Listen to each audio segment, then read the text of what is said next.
than 7 feet tall, over 500 pounds, bigger than any man, more man-like than any gorilla. Some believe that the legend is an elaborate hoax. But could it all be one of the biggest cover-ups in history? Thousands of people all over the globe have witnessed the Bigfoot phenomenon. My name is Todd Standing, and I'm a Bigfoot researcher. I've had multiple encounters with them. These relic hominoids exist. Obviously, they're very, very closely related to us. They stand upright, they walk upright, they have big flat foots, they use their hands. The U.S. government has quietly acknowledged the species exists. But why hasn't their declaration been more public? Tonight, the truth behind this inexplicable creature. Is he human, animal, or a brand new life form? Join us as we unseal the mystery behind Bigfoot. What if the history you were taught in school was all a lie? Is our government controlled by a secret society? Welcome to the world of conspiracy, where cover-ups, secrets, and hidden agendas all trace back to a single source.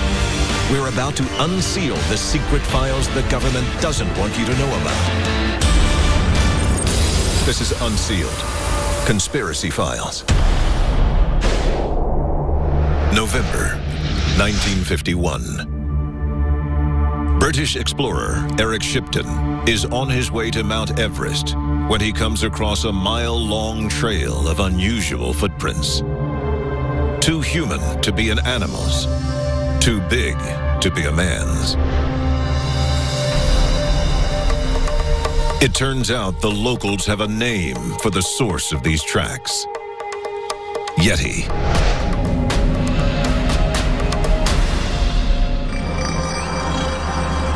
At an altitude of 18,000 feet, Shipton's discovery launched the modern era in the legend of Bigfoot.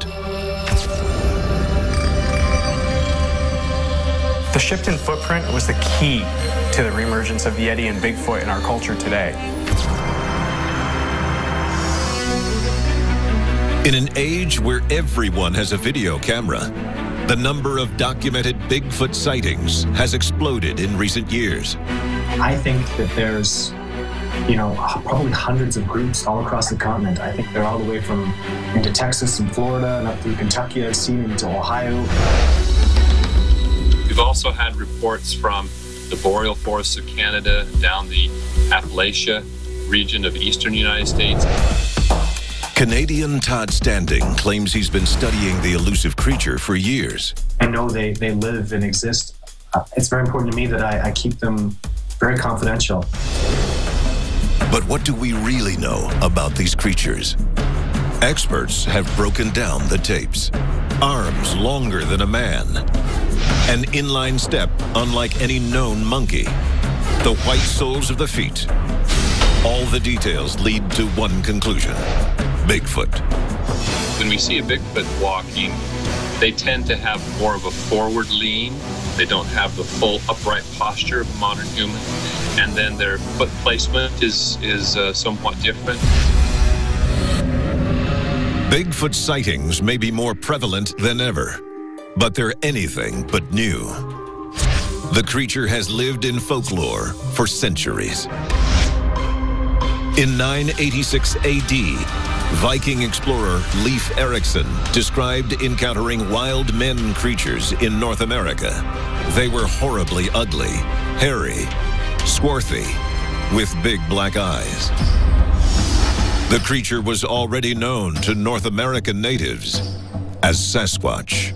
I've read Leif Erikson accounting of the big primate that actually kind of scared him off. It scared the Vikings away. I wholeheartedly believe that Leif Erikson, he saw Bigfoot. Wherever in the world they are seen, the documented instances show a creature similar in appearance.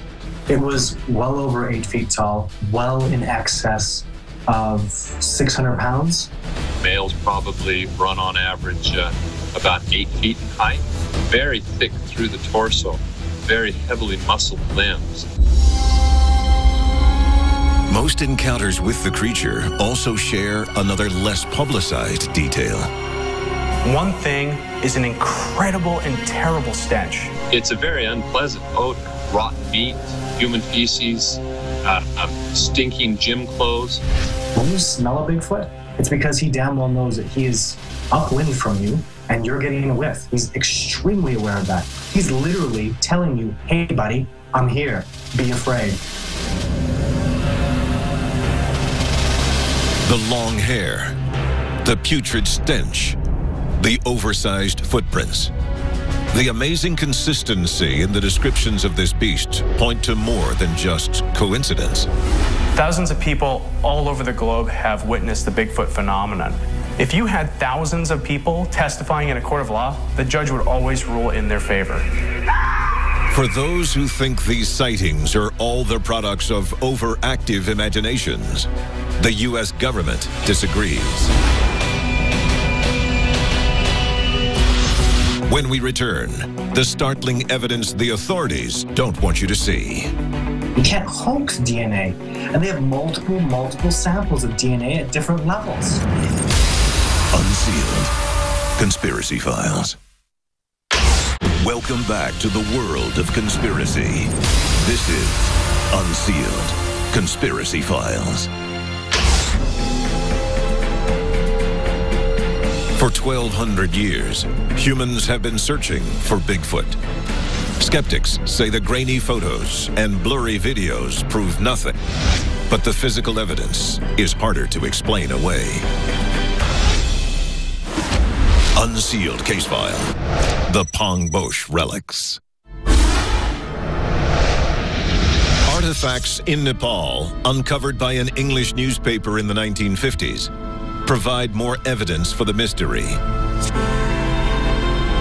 For 6 decades, the ridged scalp of an alleged Yeti has been displayed at the Pangboche Monastery, alongside a supposed hand of the beast. The Pangboche scalp has a ridge of hair that extends all the way to the forehead.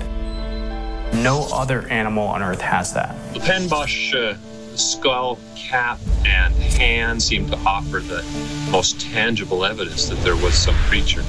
Scientists and celebrities alike have been fascinated by this mythical beast ever since. Legend has it, film great Jimmy Stewart once smuggled a Yeti hand out of Tibet in a suitcase. I don't think it's legend. I'm pretty sure that Jimmy Stewart did smuggle an artifact that was allegedly from a Yeti out of China. Hair, teeth, bone, and feces of the giant primate have been found worldwide. Yet scientists are still slow to recognize the species. The most physical evidence that we have on the question of the existence of Bigfoot is probably the hair samples. I've got scat, I've got hair, I've got chunks of skin, DNA. Science won't even talk to me.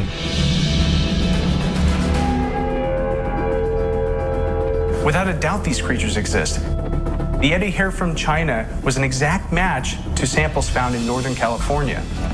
And both DNA samples are registering as unclassified species. The bottom line is simply we have these hair samples that defy attribution to known species. They most resemble humans, but they look like wild people who have never had a haircut.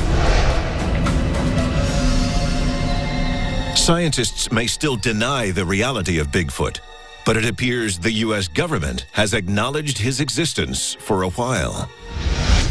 There are a couple documents that have been published by the United States military that allude to Bigfoot actually being real. It's even part of the flora and fauna of Washington State, according to the U.S. Army Corps of Engineers. Unsealed case file, Washington Environmental Atlas. The year, 1974. The document, the Washington Environmental Atlas.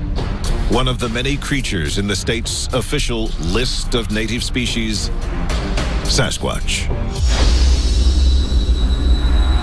The Washington Environmental Atlas, there's a lot of men that are in powerful positions that know about the reality of this species. That book costs the taxpayers of the state of Washington $200,000 to put out. It includes a map of all known Sasquatch sightings in the region. I'd call that official confirmation. The official government publication also describes Sasquatch hair recovered by the FBI. It is found to belong to no known species of human or animal. While Washington state officials may have tipped their hands, the federal government has consistently silenced any talk of Bigfoot. So back in the 1970s, there was an airman, enlisted personnel in the United States Air Force, who actually got a blood sample off of Bigfoot. You know what happened? MIBs, Men in Black, whoever they were, people came in, took the blood sample, told the airman to keep your big fat mouth shut. He never saw it again. If you saw Bigfoot, what do? Call the police? They'll laugh at you. Talk to a wildlife officer? They'll think you're crazy. The whole alleged affair remains classified. If true, why all the secrecy? And what is the government hiding? It could be related to 3 simple letters: DNA. DNA has been used to differentiate species or subspecies from museum collections of skins and skeletons. But to recognize a new species, there is no precedent for acknowledging a new species on the basis of DNA sequences alone. Oxford University, in conjunction with the Museum of Zoology, is in the midst of doing the largest DNA test in history. Oxford University recently said, look, we want to deal with the Bigfoot legend once and for all. So what they did was they had an open call for blood samples. Bigfoot would be, if it's found, one of the biggest scientific discoveries in the 21st century, let's face it.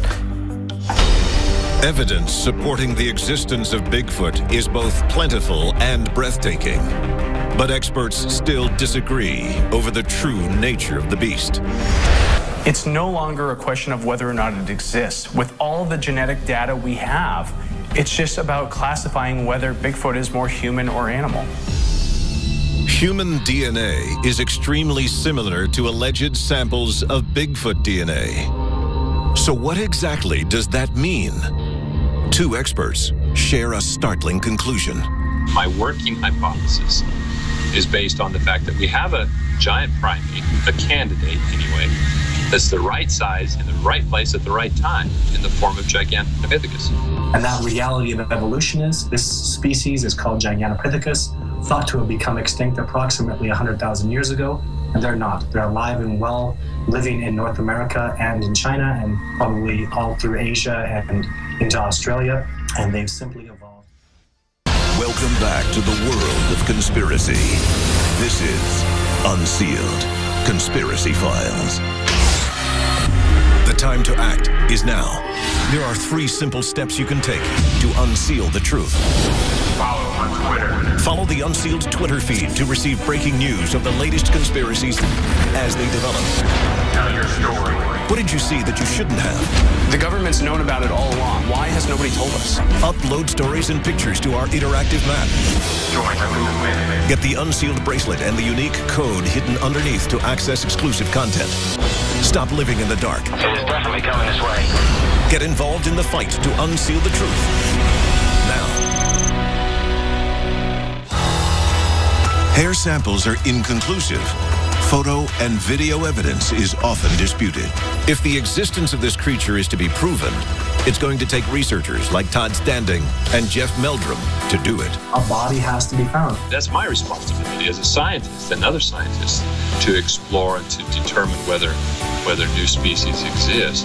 I will come back, not with a little knock on the door with a hair sample. I will come back and I will kick down your freaking door and I will shove a body in your face. They'll start recognizing this, teaching it in textbooks, but not until that moment. Everything else, it doesn't matter. Until that time, it's up to each of us to decide for ourselves. Bigfoot, myth, or real-life monster. Unsealed Conspiracy Files.